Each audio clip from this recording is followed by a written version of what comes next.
রাধে রাধে বন্ধুরা, দিনটা ছিল উল্টো রথের দিন।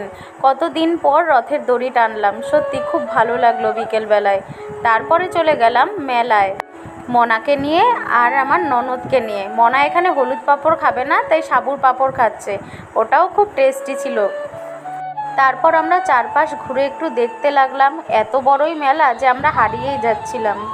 জাস্ট যোগ করলাম, মেলাটা খুবই ছোট ছিল আর অনেক কম লোক ছিল। তোমরা দেখতেই পাচ্ছ যে কত কম লোক। তারপর আমরা চলে গেলাম ফুচকার দোকানে পাপড়ি চাট খেতে, কারণ আমরা তিনজনই পাপড়ি চাট খুব ভালোবাসি। আর সত্যি কথা বলতে মেলার মাঠে এত সুন্দর পাপড়ি চাট পাওয়া যাবে আমরা ভাবতে পারিনি। খুবই টেস্টি ছিল পাপড়ি চাটটা। মেলার মাঠে কম দামে পাপড়ি চাট পাওয়া মানে ভাবার বিষয়, তাও এত টেস্টি। আমি প্রথমেই তুলে মনাকে দিলাম যে দেখ খেয়ে কীরকম লাগে। ও খেয়ে বলল যে মিমি বেশ ভালোই। তারপর আমরা সবাই পাপড়ি চাট খাওয়া শেষ করলাম। আমার ননদও এখানে